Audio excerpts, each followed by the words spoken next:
Samuel Okudeto Ablakwa Rachel Bedani wojina ho man of town abatom pesua so na adwuma honorable eta ene say wodo somu edodo nipa ehunu ensama atia ene ne entia ye ne won a wonem kuntrase egu oman nanim asere fa se ne oman nyina ade hyehepa ade gu na kwam sade be ye no ma betumi yakoso na woni namu anokote software friend kwabra adujamfi ane nanim guase de kwanyo fa so a wamo enam kuntrase wia Ghana sika ade efa national cathedral so na asami anya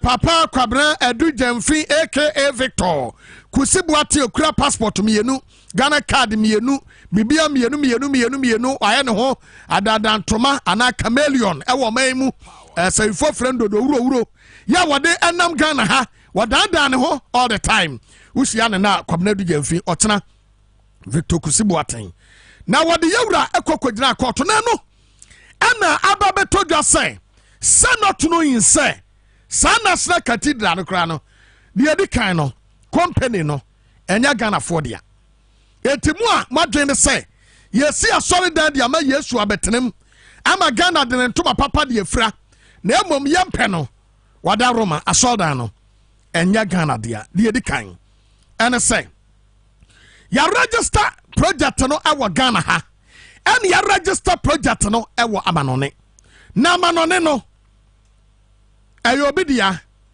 ya register no Washington DC hono Ghana National Cathedral ya ko register no ho as private entity enkrofo no a womodia no womudin wo ho board of trustees asofo kukuda mayedu womudin ade aguso so mo no mo ya board of trustees no ukodru Washington DC a womoye ntete akra wodan ho yenim wo mo afei wo sai eba registration document no address no yede atu mu ne sai company na address ni no wamo edi akira ekokopie warehouse ena address no ekire na no so fraud identity of nkrofo no onon na eno no matete mu awura mu kwakwa hu sai nipa mienu yomo US wamo ena ade yi eye wondia na Honorable Samuel Okudeto Ablakwa ene edei wodemre ene sentwerefo etwetwe nkomo tiremu sade asemnete potin. Clearly the judgment is very sound. You see that even in the case that they brought, it was fraught with all kinds of inconsistencies, irregularities. You had the erudite judgment of the respected judge.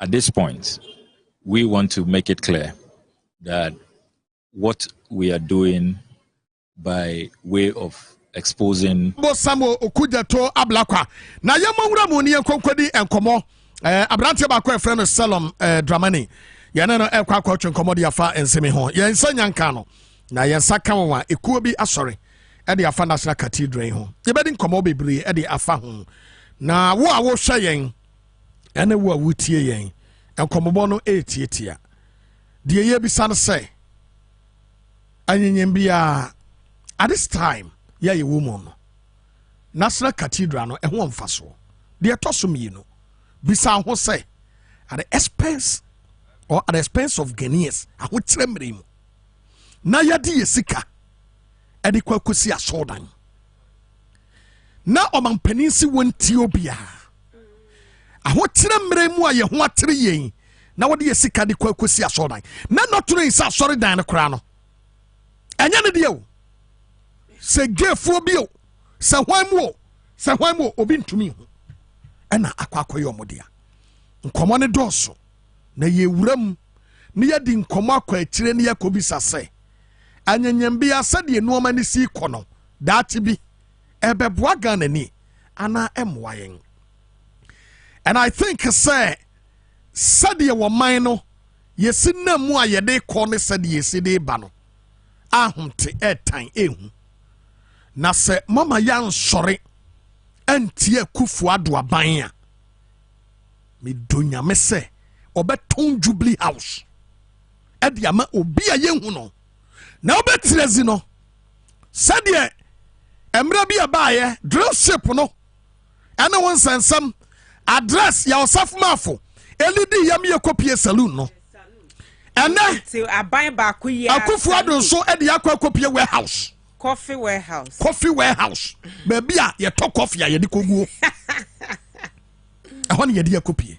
So sit down and ask yourself very simple questions. Say, what is this man up to? Opedain akufuado e de what?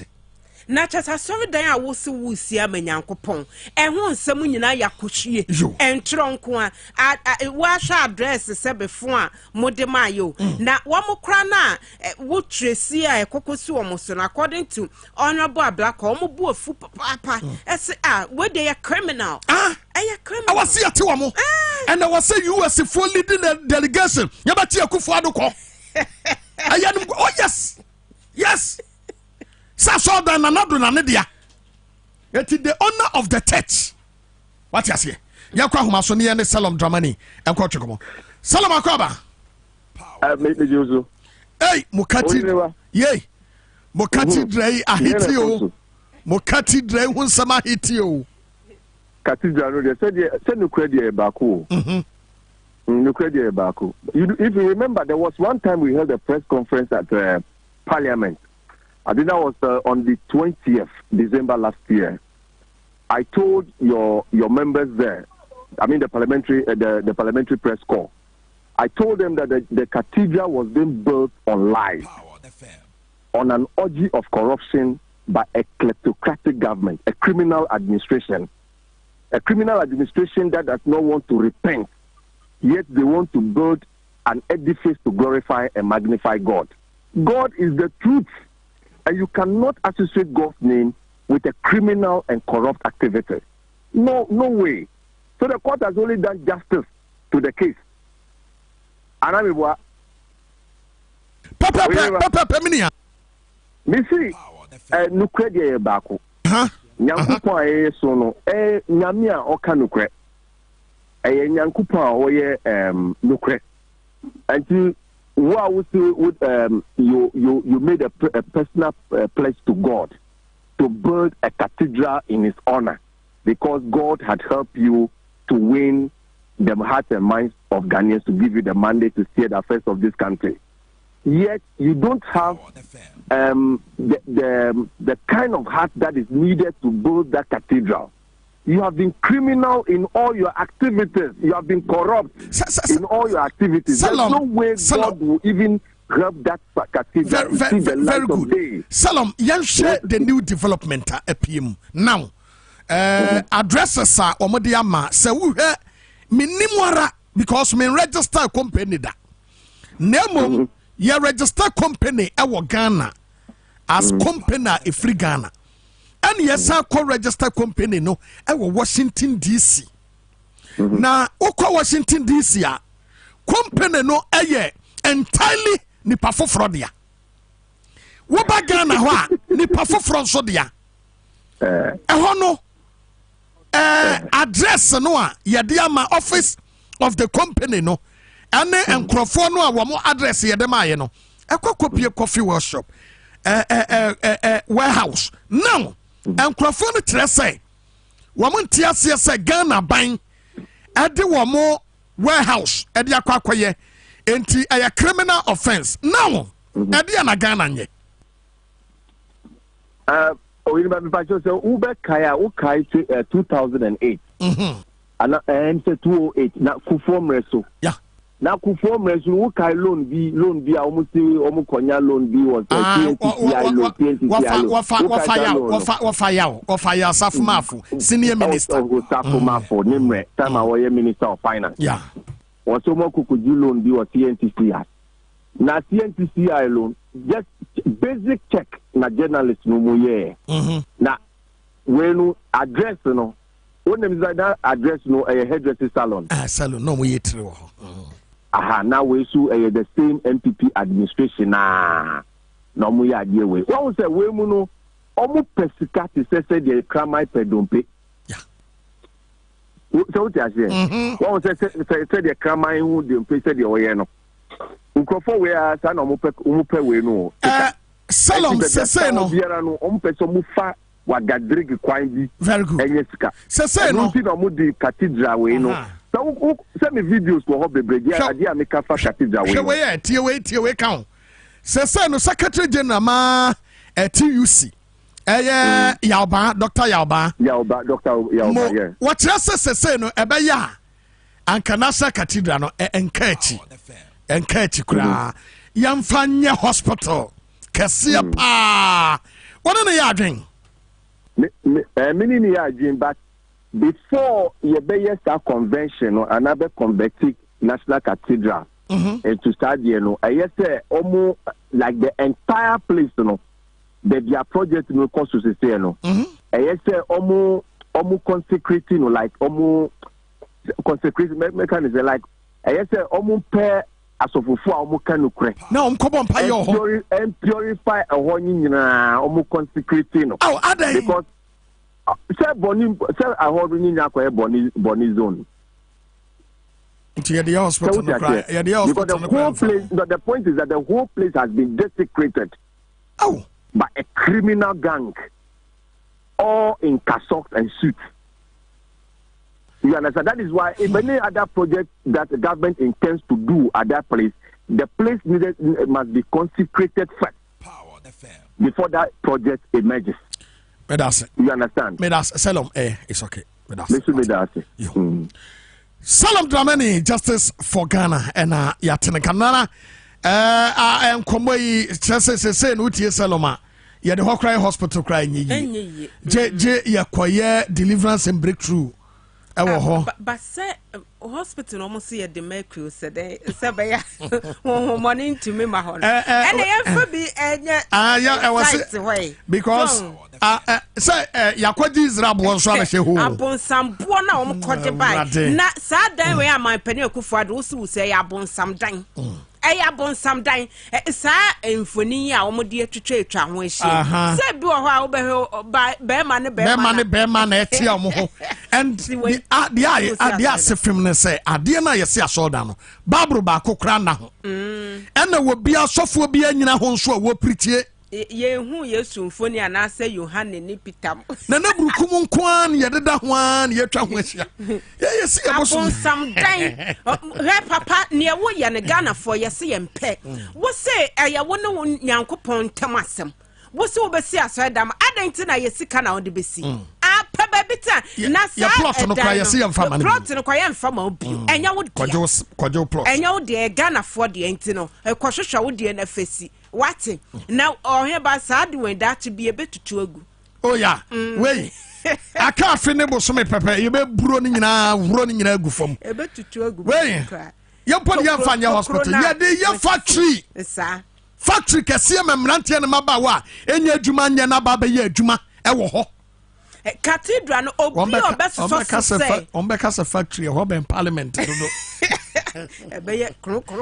dede obi obese so cathedral ho nsam so se yensi cathedral sabe no ye kromfo oh yes now ye kromfo eni pa boni ni a wo na nsen ya nkwala bi exam saba aban ben no mpese ye be si cathedral opposition NDC hey MPP mabo modin when ya de bisa a question wo school dem we am de akotwere was ni pa bonifo papa bunch of ni pa bonifo am wa mamumu na esa cathedral na maso o se Nyankopon adonso aguso eti na baby agina ne gya entokro na mo betutu ye nkoye nim na aban sesa ya tutu agu baby ama ye ho atoye ohe banti wo ne Salom Dramani Justice for Ghana. Yo. Na etefon some kroyamu and enough Tom Mashebedjeni, Samuel could the toe abraka, all since some by ye didn't could jina court to sa papa ya, Reverend Victor Kasiebo we cry Reverend Sidenti, Kusi Boating, Nipa Bako. Just say, and now the cabinet do Jimfi, add the chair or the Victor Kasiebo san or didn't know Kromuha, Ghana ho, and my penny Akufo-Addo by Abreso. So, Samuel could the tabla, Eco who sa a suma si dready ye coswa, what they won't send back to a Janeco PM or Trina Sidico Pia Cortonati, or say contempt at Chipape, yet the Nicojana quarter, near Ecovia Siana say, quarter po asam ne bongalata to baby say okudeto contempt bi anche wo hu so one central focus a yenti bi. Clearly the judgment is very sound. You see that even in the case that they brought, it was fraught with all kinds of inconsistencies, irregularities. You had the erudite judgment of the respected judge. At this point, we want to make it clear that what we are doing by way of exposing the rot and the canker is not just for partisan gain, as our General Secretary has said. It's about the soul of our country. It's about truth. It's about justice. And it's about protecting the public purse. We cannot have people conduct themselves in ways that brings not only our country, but even the Christian faith into disrepute. People hiding under the cover of religion to perpetrate crime. We cannot accept that. And that is what continues to drive us. So we want to assure you that we remain unperturbed.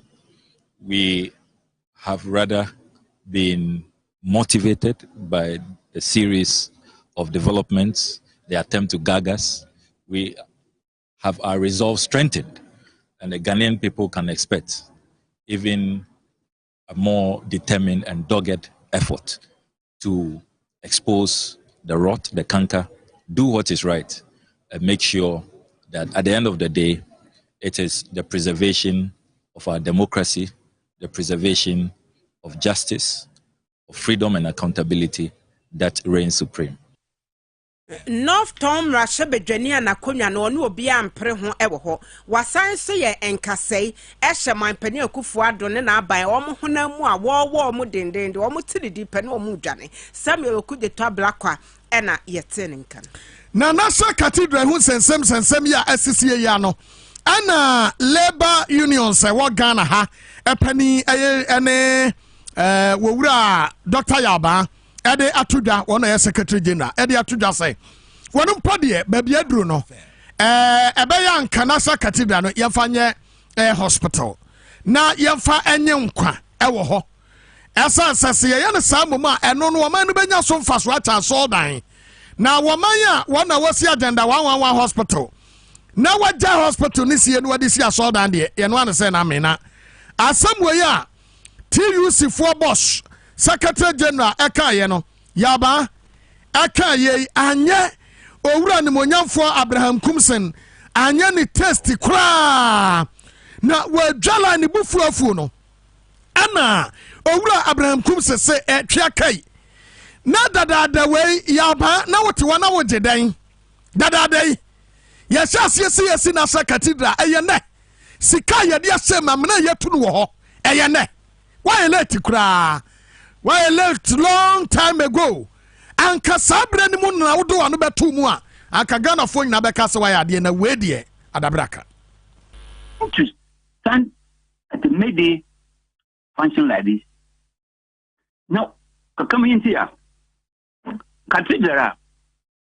You can't just send wo cathedral no. Ya tiko organize the ba. Ya ye behind sa. Avu ansana. Ka wa send the convert in by national hospital.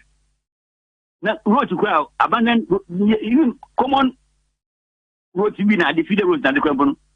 They have conductors who have to abandon this consortium because of lack of funds. Yamapi school feeding. School feeding company we some venture. Allowances will be workers.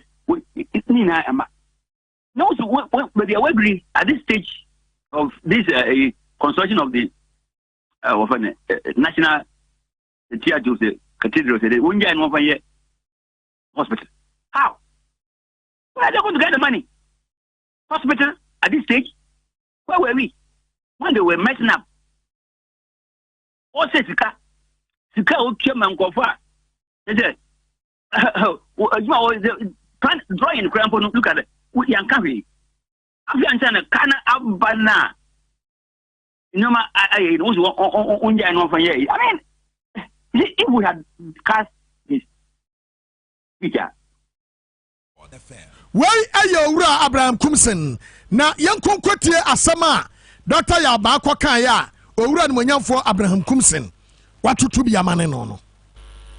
Has had to seek IMF support almost every 3 years. It's largely due to the flaws in the way our economy has been managed based on the neoliberal free market ideology. We would like to reiterate our well-known position that the IMF program can never take us out of this crisis.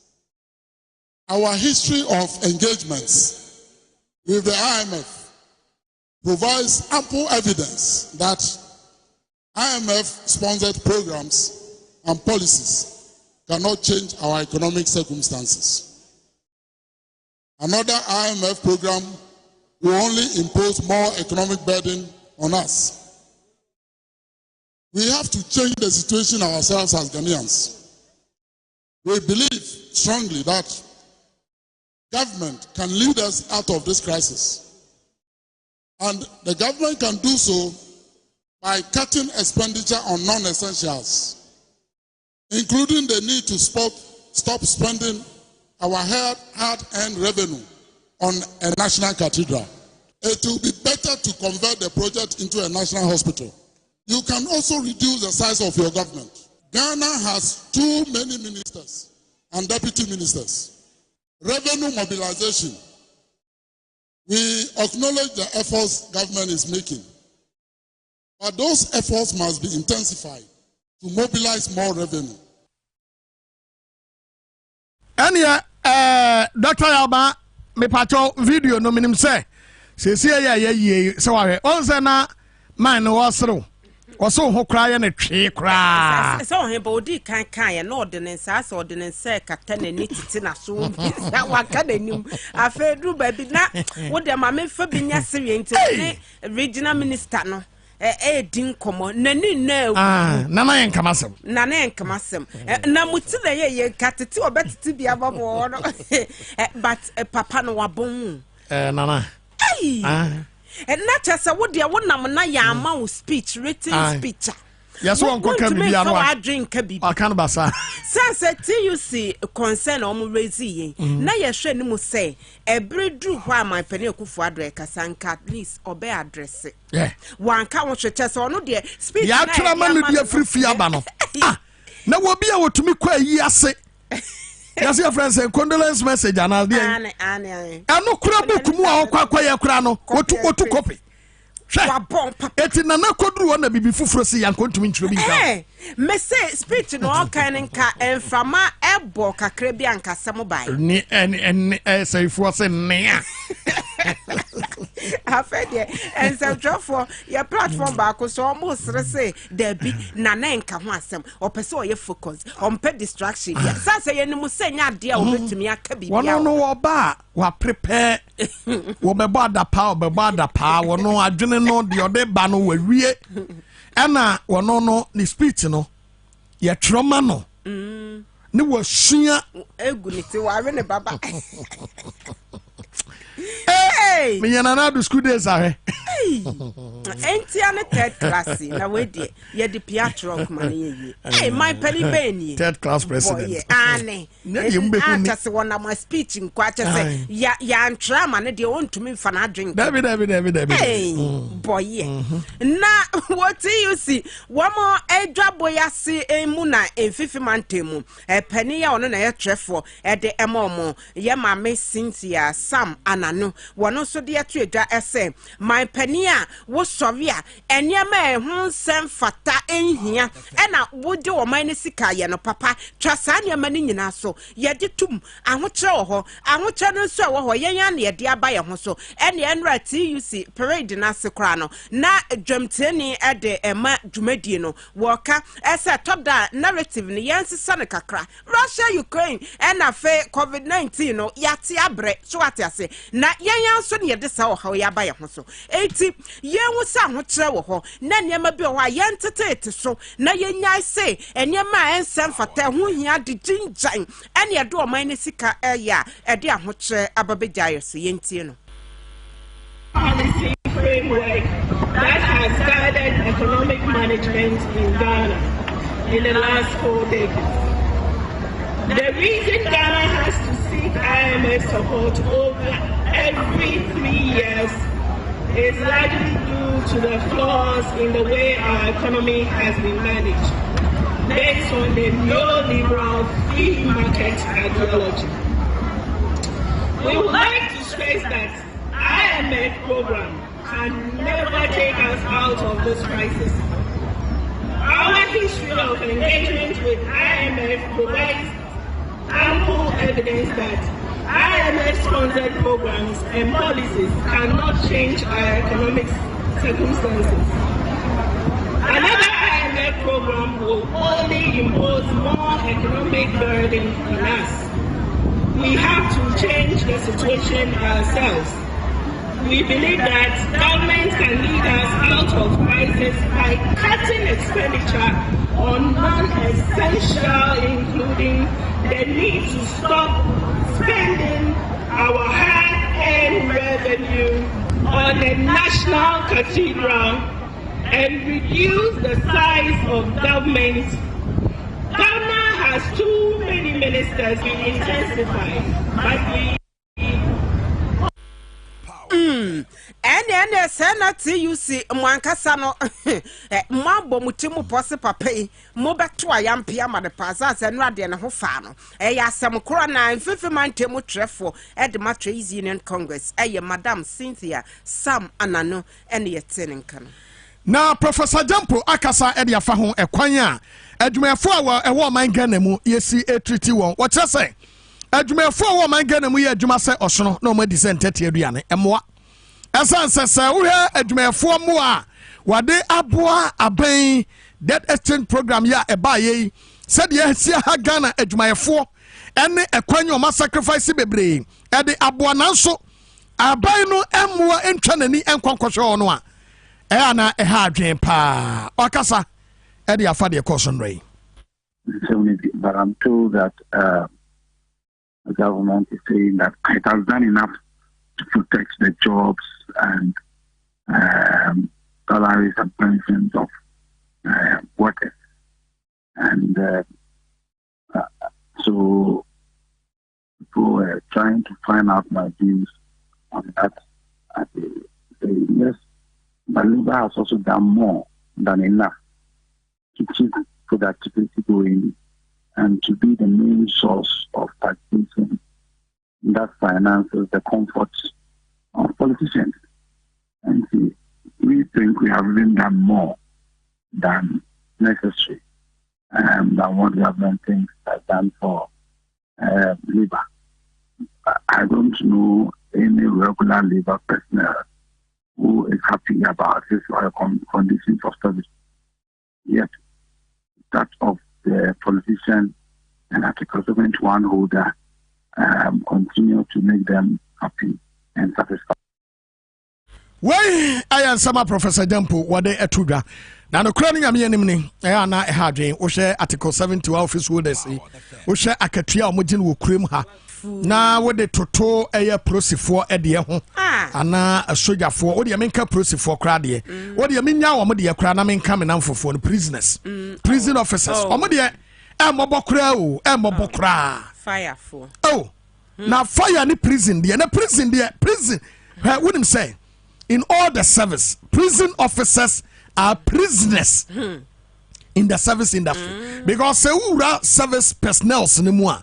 Prison officers at to say prisoners because what him say prison officers adwuma no extending kwa abonten ewo 1 yard so be hu no abonten a ebia na mranten bi bagang na omadu omati e de omaba. Apart from that, no prison officer will krumwa. Oh yeah, yes, because if you are your and there be a mekase prisoners are very in prisoners our family prison officers because who runs a woman prisoners etumi yusufon sena ni kuma utumi koda Okay. Utumi eja ne nan. Utumi nya baby jonso. Utumi didi. Officer untumi nyesa. Etomre bi kra na officer erane wo yard mu a. Ji wo kopa prisoners chew. Because yes, because omuni baby a ya. Obetumi aka se ha de eye officers place a omutumi ko je omna obi ni hosa. Enti adwuma na de. Enti ekwan ya mo fa so mu triti wo mo na de. Munya hweye o. Na wafa we mu nyina chi obekwa ahometi bibi kete. Na kete ne ye de ama no. Say owo singlet, owo ba singlet. Emwa entwaye munyae na munyina mo bekwa akoda ho. Mo bekwa ho na nsenya. Ye ba ban mu. Oh yes. Na se jabi dan kokoda ho. Jabi dan kokoda ho. Wo mo mo ane ho na no oda ho. And enter minimum bi obekwa ho. Okwa so obewu ho. Na me de medical kase US fo ente Tom ampani akufo ado. Woduru opane ya mo ano. Wono mo akwantuo mo pa mo na da ne keke kra se wo maje chupa chops. Wo maje chupa chops keke otena wo betu play yaba. Woduru anu mo ano. Man wey monte no wo ho monte no ntum ne chenya de na do onu mo osi ahe wono de hia ne sam beto mo nsa frɛ ne keke company no a wode wo address na de ayade no monte no man wey wo de company na kasa mo ntwa krata amre ne sɛ mo pese mo baba bie coffee company ɛwɔ ha wode mrika baba mo anya no adoa no National Cathedral no se munimo mampani dia o wanu a promise nyame nyobia Reverend Kasiebo aten waya adwuma yani wo mampani na promise ni nyame enti se company ne hu kuluru bia wo ho a e wo mampani akufo na wo se ebisa no enti ne yekase yente no wo no ha US fo no ono so onsi ahe US fo fa monte no wo ho kra betumi aba bete no wo ha kra de na ko ya kase ya kra ya betre mo se oni fie na wo no Well, you're pressing for away. One more best said that crazy, you were money crass or moon, crama. March and Akokra. Yanibaba also know when you have. We were mumway, a choky at that. Nasa America for see a babachua. But Tennessee. Mama fan and crop, Mama fan and comaying. Fan and quotum. Aye, fan and quotum. Or had the opening. Na was and some imuna. My penny akufo ado e catch organized labor apafo anase etese adwumefo ekuo abodo ne nyina nkabom ese enye se aban yetimu yeden yenwene mo ho na emomu no eya ho kire na aba na so ye hye mo bo se mo pension sika aban wonfa ne nsanka sa domestic debt exchange program DDEP enhyehyɛ ya de ba se ya de kwakra yeka na yatumi ade ye ho no mo pension enya de ye beka nti mo da mo na one adwumefo ekasa ewo enra dwabo ase na ode nsɛm itudwa. For the past few months, the Ghanaian discourse has been dominated by the launch of the domestic debt exchange program. I wish to emphasize the participation in the domestic debt exchange program, voluntary as it was critical for the protection of the economy and the enhancement of our capacity to service our public debts effectively and create fiscal space for our growth and development. In the midst of the current economic crisis, we cannot risk defaulting in the payment of our public debts, which will attract severe consequences, and hence the debt exchange program. Despite the back and forth which characterized discussions with stakeholders on the domestic debt exchange program, government is truly grateful for the overwhelming participation of bondholders. The support, cooperation, input, and feedback government received to fine-tune eventually the domestic debt exchange program were unprecedented and reassuring. In undertaking the domestic debt exchange program, we have been very mindful of its potential impact on the pension funds of workers. We will not act in any way to shortchange workers in protecting their pensions.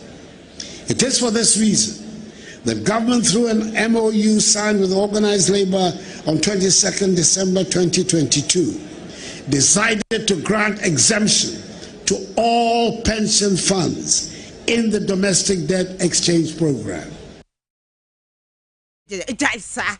Na ba kono kra mo kan se o enka we nka nye ne wi ase no ye nananom no ye pa ana fana wo ka se yenye eno asem ya nanado kan ne second ofori ata de kan ya anka magia dia tense nanado naka because kanofori ata asem ekuta weight eto mampani ekufuado nanado tumi ka se yenye we ade tia na omaye he's not on top of issue we're just ceremonial president keke so no de ye tregu paper so ne ye de ama no ya soma na bra beka man pani ba krani we're ceremonial president keke practically ade no ye na konwa nsonam wa hwa amamo troka wasan so da bia wo de akonya ko ba bi na wo sorry ana wasan westi esika e de tofu de akonya tenam ko wa be ye bi papa boy ono bokwa atiaka montoma no why adesi amuwo amemfi central for wadaroma election na yeba beto aba yeto no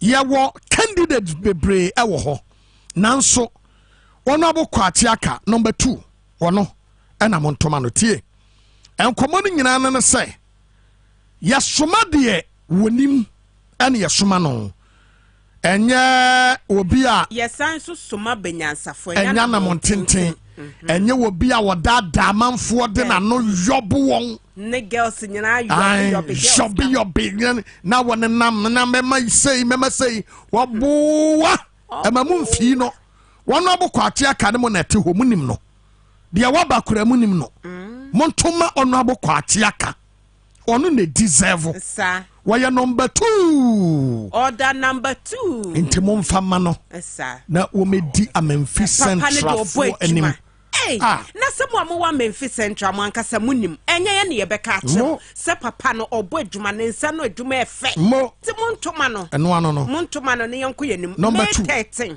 number 2 Memphis Central yara ma se afa yamfa Sadama Health Alert Clinic otuye nsika ene yakayasem wonti asea koshipo opa betua de yenye wa advert titia wono abokwa atiaka number 2 wadaroma power news nso de ye de ne yeti ekome eno no yamfa Sadama Health Alert Clinic na wo mo awo ma wapom de wonsem enue peye wadaroma apom de hu hia ade ba ko a Health Alert Clinic waya eye mede no ma shase o mo ya mani age ho eye akoma ya ebo peri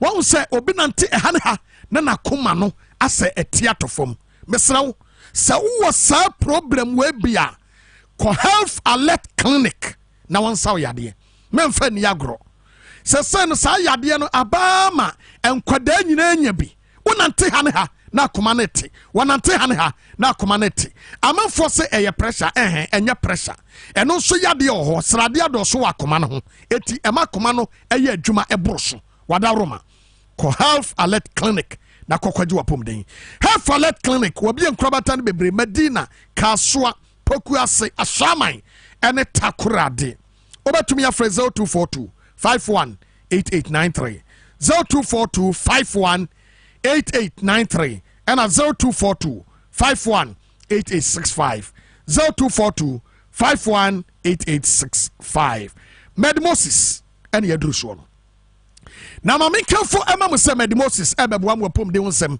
awie peye why mesrew Medimosis wade prostachio herbal tea and prostachio S capsules e de aba emema mesremo ema ade de enku prostate ade ehu pa na se wanso ano na ekokodru cancer time no a ebe hadwen eno obi a wanya 30 years bema bia wanya 30 years na ukobia no wadaro memfa prostate eni agro enti dawura yabo command Moses wo say won take your prostate no ema okeke se ahoden wo mu a ahoden ni mu anu asolve de amawo anya sa daati bi ye be show rubber untumi nsutu itu wadaro ma kona kokko chekere na wade prostachio herbal tea e de aba ene prostachio S capsules eno wunya binum a esiesie prostate no ma esaye se akwadade na sirini e de yekura mono brand ni ukura na edawaya se wo no tokon fefefe ɛna wɔde Pharmacare S capsules so ɛde aba ɛno ɛmaadia ɔba obu ne nsa wɔte ya ɔba bi wɔ ha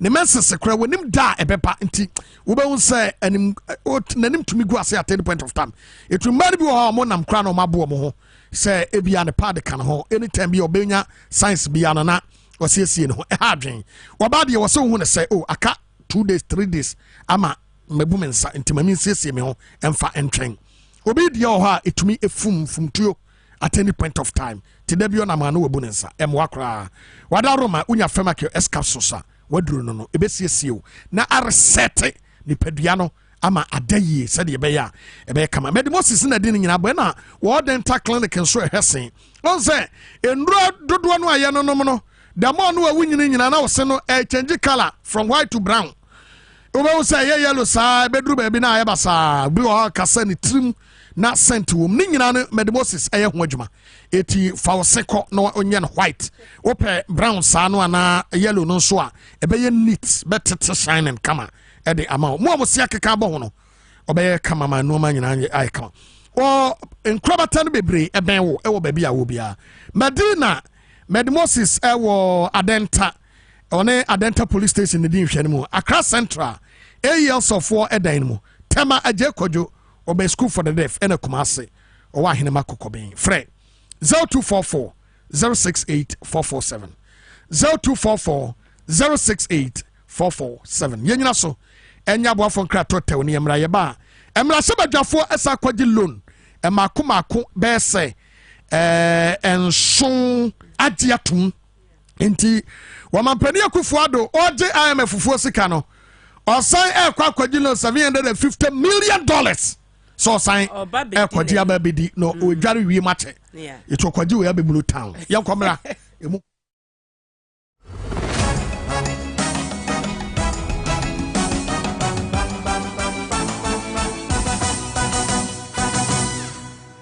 na kwa me taxi driver na enkane na misisi eso misisi na aka me na to na twetweme binya 3p garlic misa no aboa me pa asa miracle bi wadro no chese mafu no kura se die sia twemi anka se me humi esi so se me humi ana esi so obeka se die bibi hye me so bi no na ye normal ni bi pi ne ti no ti pa me sa 3 days ni na edona anka se de nyankopon de ayi bi ahodi che ma yi anya sam ketwa ana se we de me fro aka so na me fa hye me nkwa me me de abe fa 3 years ni ana asa me gina hɔ a me na mu sisinya hye me kwa me de ameko bi amu so much me duru ta ba 6 years ni o tema sisi am ye ma ji se ene me jai na saa yare na nku me preko ene 4 days ana me koto 3 garlic mixture no tema me kase yankopon no yam se ende ya me no kase me ho ato me a me dwen wa me ntiase 3p garlic mixture ubenya bi wo mamu pharmaceutical shops and herbal shops Fred Piwak e 02489288824 and 02010000021. Score HD, the new exciting football channel, is now available only on HD Plus and brings you football from around the world.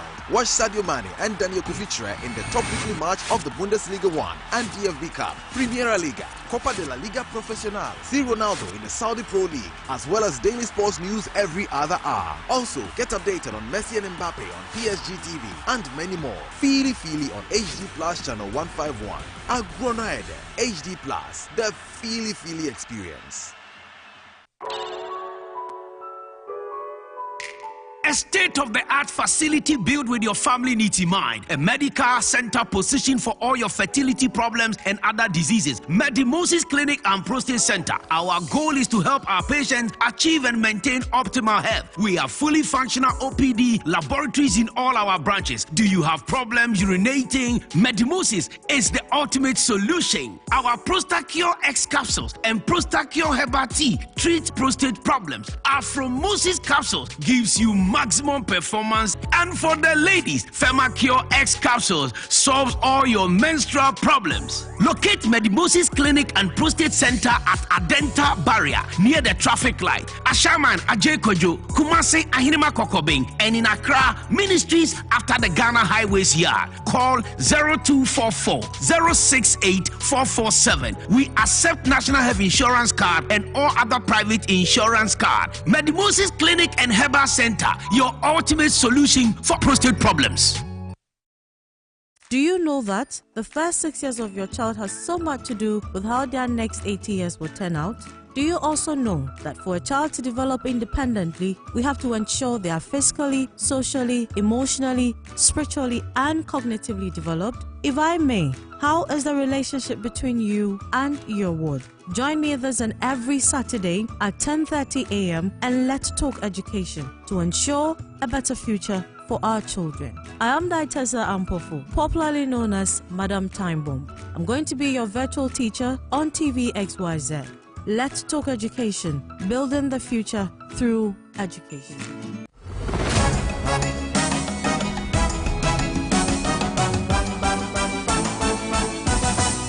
Say Emma Kwaba Yantua so Yanwa Mra Ghana Mra Se Bedefie na Emra Se Bedefie na Ababeto Dwase ene Waman Pania Kufuadu afro mu putuprum se wamo Emra na bibiasi se wamo ama Ghana ebebo Ghana besei Emra Se Bedafo ba yeba bedru ya order paper no ade e wo me se nana se opeso gi loan mako 7 esa de kan old loan no awaje no ho na wabukeka ni nyina edibo mu no na 250 million dollars per na free so na adu 1 billion enti wapa 750 million dollars na wo hwehwe na eno na edom kuma na wo mra se badwafie ne se da wo mo ntiase wo mo wieta so twen ho da yure saa ama mo koto aba 137 136 ano no amukwaye kokoto anaka wo say 136 no say edom kuma na wo mra se badwafie no bi mo so ye omkampe omani abrenti omatumi ama medru so ekodru so a NPP fo no wo mo se yanto aba mo amonyi ntum no monka I say no kakrabi you say the eyes have it enti wa magia tumu say yankonkwaji lo na debate na ekoso no mo de mo hwebi na mo ntie bi.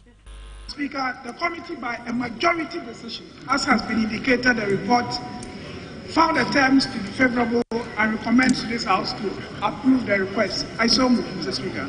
We must say no to further borrowing by Nana Adudankwa Akufo-Addo and by Ken Ofori-Atta. This House must stand strong in saying that we will not approve of any additional borrowing, whether it's concessionary is what. You have wheeled the economy to the nadir of failure, and therefore coming to ask for additional borrowing, that the Parliament of Ghana is comfortable to grant approval for a loan when you have borrowed to over close to 100% of GDP. Where does this happen in the world? Where we are and our indebtedness and the difficulties we find ourselves. I mean, the point is that how do we continue borrowing at the period where we announce to the whole world that we can't pay our debt? Mr. Speaker, we are opposed to this at this particular point for very good reasons, for us to be able to find a way to get out of this hole that we've been plugged into. And on that basis, Mr. Speaker, we are opposed to this loan facility. Thank you. The minority members of the committee opposed to this loan. So, Speaker, the majority members of the committee supported the loan. So, Speaker, our basis of opposing to this loan has to do with debt sustainability. Our concern emanates from the fact that our country, as we speak, is in debt crisis, major debt crisis, unprecedented in the history of our country. We are going through major economic challenge on the back of our debt challenges. So, Speaker, we maintain and insist that this is not the time for us to add to the debt stock.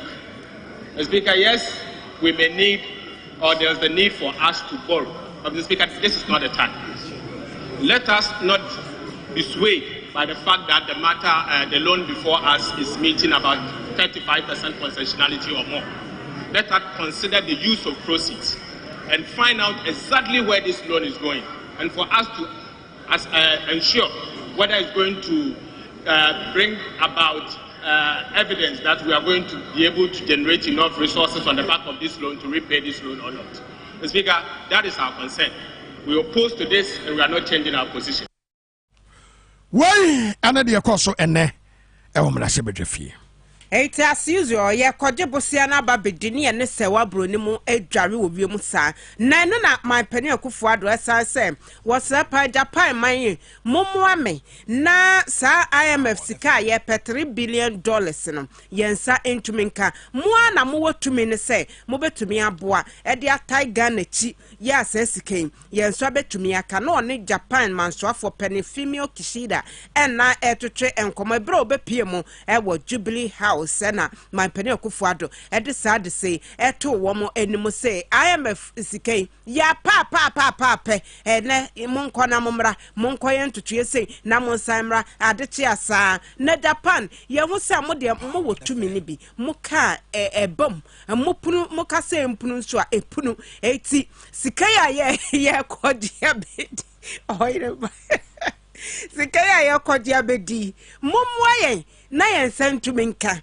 sayen sakavia na yede aseda piesie ede amamwa eje odit sadese etu Japan man no enimunti ye se de beko anamo a omo ebetu ewo ho afei borbo amra na eye adwumayefo nyina eda enti XYZ broadcasting as usual ye che Accra FM4 omo ni bobo nti ya tedu abrimbia na ye de ekosi wo so ene last yi say ye che wo class media group yi last yi say ye che wo ye hwe wo papa ena enura nso ye san ekote wo Magdan Park yi so ene asagro SYZ broadcasting ye share ka 94 ene wo team ba akopɛ na XYZ tifoi ena u ya fefe yan ye gina we Prince K ena we anim hai edomno ena woso yi ena DJ Flexi ye goalkeeper ono gina nche hoi ena ata wo ho afi wisdom head chese squad ni nyina no wo ho badase ye wie mu Mr. Hianyo so gina ho Barasa bi mu omu a MPA Emmanuel Nete Astifamo but class media for any ajamadum be cap no free ensam because bi mu ho mi hu omu adwuma m hada na bobi enso ano papa de bia ye chemo ne ya hye ye be so omu de bia so eti go enkrofo ya asa kayo aye hye omu just ampa ho kuano ampa go wisdom na say go yana go keka wase wakobu kona another one come on go yes I say biem na do mama park bi yana say last year mensa Thompson mu nyina bebo ma won say we no bo na ya kom nan pa na o mato apa o masam panity hey Raf hey panity yeah enkrofo academic combo to twene nipa no masasei maso ada o ma enidi ana komite womo eti next year workers day yani Wezo TV ene Ahoto FM ene Class Media Radio Good ena XYZ group ye nyina na ye be kabo mabogala inti next na bo ano na jeta sabra na de ene na ye bo akọ victory inti ye beti wo mu nyina Wezofo ne Ahoto ne Class Media ne Radio Good fo nyina beti wo mu nyina so mo ayi wo mo free ho na still yes adi ye kuwa e de abafi say defending champions no ene yen ye de ne last ene ya di win inti ya sabiem ka ho ane ya fa no nti ene no ano nti ye de o mase enra boys no e bomboden we de omo kosin omo na anu abo 2024 oh yes yes and na mo kosin mo na anu ye de ye betra ho sa e be show mo yeah, Vasila Cassia Emma Kowa mixture. Yeah, Little George Health Shop at Obinyane Papa was say immune system as a hodin a bomb. Na a hode bebam ye Kowa mixture and a ebebo. Ebe sama no mpeno was simo ayoding. A wakuma ebebo ye. A drain a baye juma ye. Ya say de a script ma kwana sem fufrobi eba be pien chaya. Ube to me addresses as semono. Na ya say a wadrene a year to form mu baby ntino entumi enwe nkwetire wonom kwawa Mr. Emadre ne ye adwuma yie ebo yie wo kai nsempa edrey food and Drug Authority ngade atom say ye na wo pebi ata Little George Health Shop wo Tema Community 5 owo PV or Ben roundabout in the Presbyterian Church no ntem number aba frɛ 0243140213 0243140213 ma yamfa aseda emfa ema omo eka ho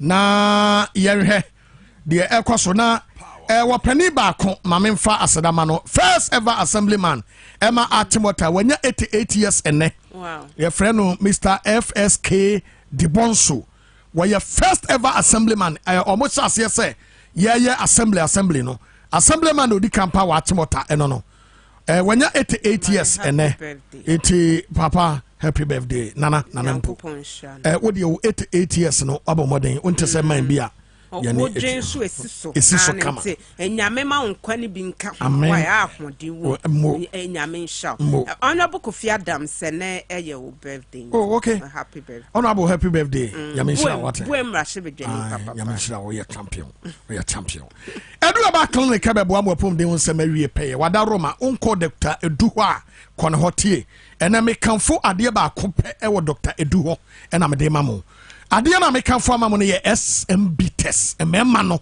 mesremo munum bi ema no predodo man dodo anu anu wura demu a wada ho se fom asa wo de abonsuom de ata ho pam wada ho tim ontumi nkeka no ho dan ho amabre ye say sister wo ba ye masomo girl bi age ukunu ma wo ye masew kopa SMB test ni binom na restart watenka no na emra me patao mame baby won na duro no eya bodwaman kakra ofie kire ukunu ai eya yiro ho na bodwaman kakra fa kire ukunu wate aha ba na sanu a ebeboa aha eya yese ya hyewo kire ukunu ya hyewo kakra fa kire ukunu na SMB test na ebeboa are settle ene mema no nso no wada roma obema no etwe akohyem aye ketwa afon aye sei untumi nyina so nche waduro eye SMB test no eye abusuya ntem faduro ya Edu Heba Clinic wode aba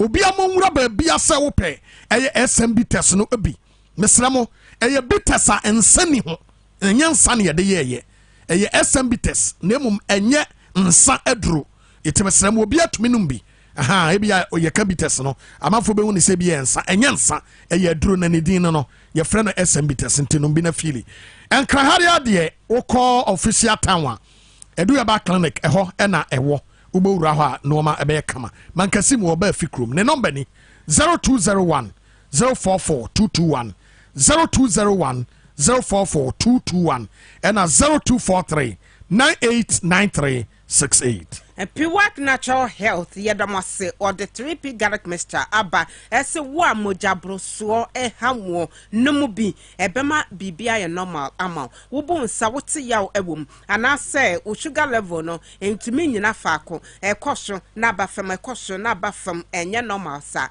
3P Garlic Mr. wonu numubi ebebo apa wonsa no nan aye tititi nyina no eye 3P Garlic Mr. ena ebebo emubo ya de stroke ni nyina esa asma ntishiwa ya diana se wodun son tentem funo ya na eye kese bre etino kakra wo ye adwuma kakra na mabre de bia se wo yave mepacho 3P Garlic Mr. Food and Drug Authority ade atum ene ne aduro ya ebeboa wa ma bibia koye ne peduan mama ba bia ton aduro bia wo se ye ma 3P Garlic Mr. ne dodo mo no ene Piwak Natural Health eni komo 0248 928 824 0248 928 824 and 0201 00002 Spanish for aduro no onumbi why Spanish garlic mixture kama pa aduro garlic wo mebie bio pulse no mu mamoja etumi de afrisane ye ewo ni padua no mu etunya binum a ebeboa eba koma no ho ban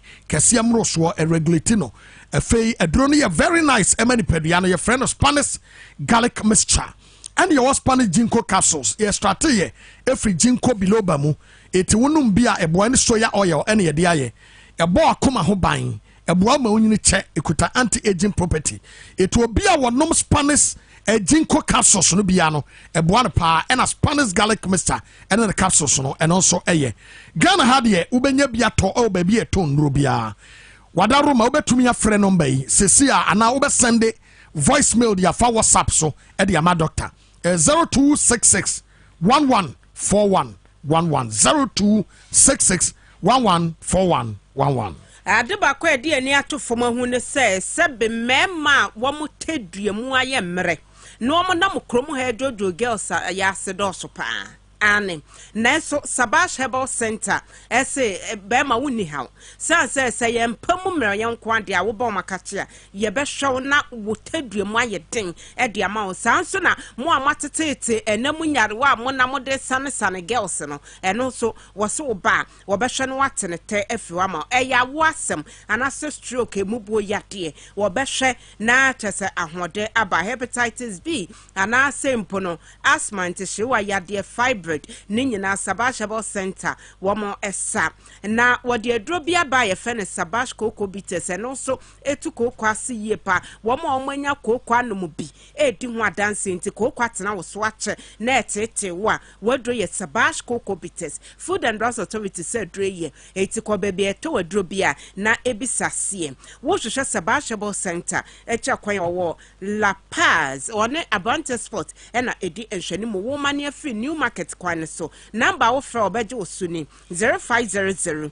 064,000 0500 and 0500 064001 Power Specialist Herbal Center wadaroma bowura ho kwaji apomden eno ano no Power Specialist the whole Ghana ombo modern pa cough care herbal mister omde aba adua herbal tonic enro ne doso ene memedro jirikajiri so wamadi aba Power Specialist Herbal Center enkraha omo kwa benya ACP kwan so power bus stop ena obehu no number ni 0244 544422 0244 544422 Gentle stepmother care ese wo bana ho fedwesuo ene ho ema ya mema entade papa ne border form wo mo tombi nkora nuane ene nneoma hodo mo didi agro nyina wo mo dwesuo ene wo owo Spintex Road bia bank Pogas Furniture wone Absa Bank di enhwanimu eya na wa frɛ wo 0244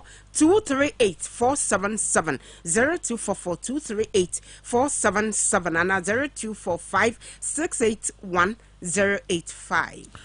Dominion herbal powder ebeboa ama o blood pressure akofom diabetes asebe to stroke wachiribremo spinal cord wound to me nanajo insomnia enonso no obetumi ada with Dominion herbal powder Ghana ha obowura baabia obenya Dominion herbal powder ni bi frɛ 0543 158195 0543 158195 Yegusu eka mo say Focus Media Awards no ai baso na yepe oba woka news pan kramante mu ha ene beposo hima 80 star 800 star 600 hash star 800 star 600 hash ena me code ni 89 bema pa woka news nso ewo enkramante mu ohene babo amabeni okuman graba akope 80 star 800 star 600 hash ne code ni 73 monto mayen na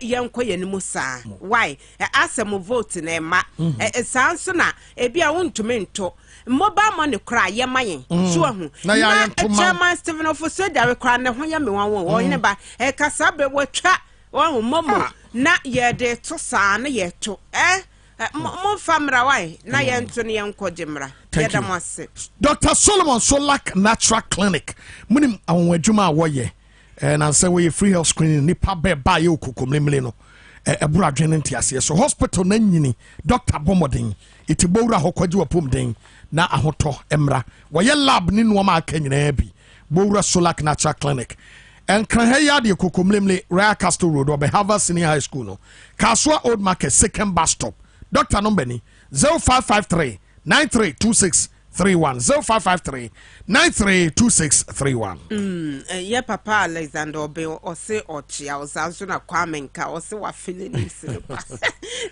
you Alexander Obe were very good very well you're very good man prosifo nyina ta se wono a anka ye mre wo kuro we mu IGP what to say wono anka ye mre IGP asem na obekei ono so bonde ba kono wa bo celebrity IGP me ma me akua kese wa ebutu enkokoko mamu a mo bie ne goyia mo hwe ye chia mo na ye den nsem na si ye dam asem aseda kese enkoma ye dubia piesie girls dem boss oba papa bi wo boye chidom ama poma checheku akra ko fida ko na odefo kwesi be che wisdom hedadwome wo mo nyina boa ye edem ebutuwa sanso ena Elvis mo sofo prince mo wo mo nyina tinchim camera no my Ralph ena fe Davis Alex MPA Same Francis wo mo nyina hweye eboye chidom eme de ensemi ebremo na enumren so mokotse bekafo a yaji adwa mesam Lizzy so ma ye ho ye fe Lizzy ai ono ene ye makeup artist kama wosiese ye ne mane osabuti na mokotse bekafo enumren so eye me be po so hima nana ya foriwa amafo call my agudiye papa bi ladies dembos and afi ohene ba boama bene edamunyase